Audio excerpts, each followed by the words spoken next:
बिल्कुल सही सुना आपने।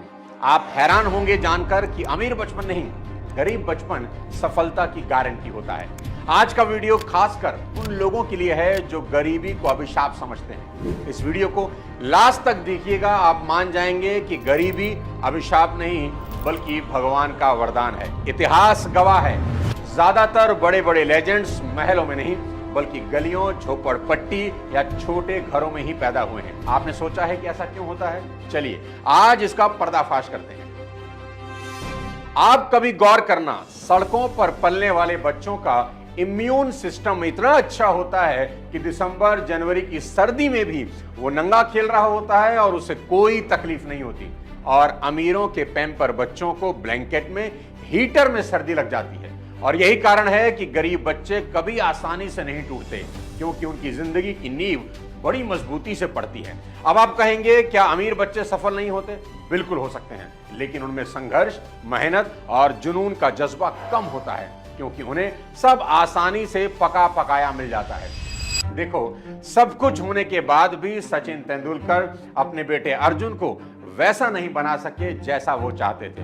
सब कुछ था सचिन के पास अर्जुन को देने के लिए, बढ़िया से बढ़िया ग्राउंड, एक से बढ़कर एक कोच, बढ़िया डाइट, बढ़िया ट्रेनर, पर कुछ नहीं हुआ। और दूसरी तरफ गोलगप्पे बेचने वाला यशस्वी जायसवाल वहां पहुंच गया जहां सचिन चाहते थे कि अर्जुन पहुंचे। यही अमीरी की सबसे बड़ी दिक्कत है कि जिंदगी उन्हें कभी ना नहीं बोलती। इसीलिए जब जिंदगी का असली इम्तिहान आता है तो अमीरी अक्सर कमजोर पड़ जाती है। आप माने या ना माने, गरीबी आपको मजबूत ही बनाती है। डॉक्टर एपीजे अब्दुल कलाम बचपन में अखबार बेचते थे। अखबार कुछ लोग लोकल प्लाई का रंग, कम दाम या वाटरप्रूफ का स्टैंप देखकर धोखा खा जाते हैं। और ये है सैनिक 710। लोकल प्लाई बस वाटरप्रूफ होने का दावा करते हैं, और सैनिक 710 ही असली वाटरप्रूफ प्लाई है। तो धोखा मत खाइए, सैनिक 710 ही। बेचते बेचते किताबें पढ़ने लगे। किताबें पढ़ते पढ़ते वैज्ञानिक बन गए और वैज्ञानिक बनकर देश के राष्ट्रपति हो गए।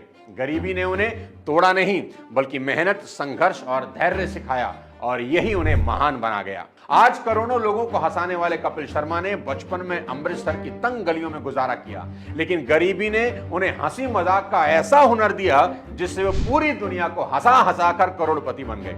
कपिल खुद कहते हैं, गरीबी का शुक्रिया जो मुझे इतना अमीर बना दिया। उनके शो के सभी कलाकार, चाहे सुनील ग्रोवर हो चाहे भारती, सभी गरीब परिवारों से ही आते हैं, लेकिन आज बेहद सफल है। और मैं तो खुद को भी बहुत खुशनसीब मानता हूं कि मैं एक गरीब परिवार में पैदा हुआ। खुशनसीब इसलिए कहता हूं क्योंकि अमीर बनने का मौका ईश्वर गरीब लोगों को ही देता है। जो ऑलरेडी अमीर हैं उसके पास ये सुनहरा मौका नहीं है। जो नीचे बैठा है वही तो ऊपर जाएगा। सब कुछ प्लेट में सज के मिल जाए उसमें मजा ही क्या है, क्योंकि गंगोत्री से गंगा सागर की दूरी तो मुर्दा भी तय कर लेता है। उसमें क्या बड़ी बात है? आप मुर्दे को गंगोत्री में बहा दें, वो बिना कुछ किए गंगा सागर पहुंच ही जाएगा। लेकिन अगर भुजाओं का बल देखना हो तो गंगा सागर से गंगोत्री की तरफ उल्टा तैरना होता है, और यही स्ट्रगल इंसान को मजबूत बनाता है। और दोस्त, गरीबी में सबसे मजे की बात क्या है जानते हैं? गरीबी में जो एक्स्ट्रा टैलेंट मिलता है ना, उसका नाम है जुगाड़।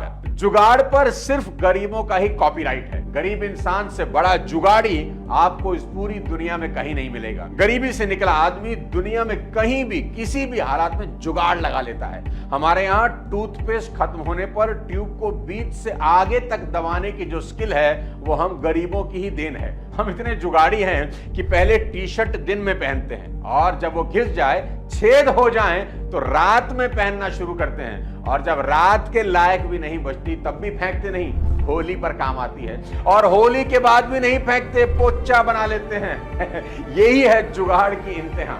आज के वीडियो में मैं एक बेहद हैरान करने वाली कहानी सुनाना चाहता हूं।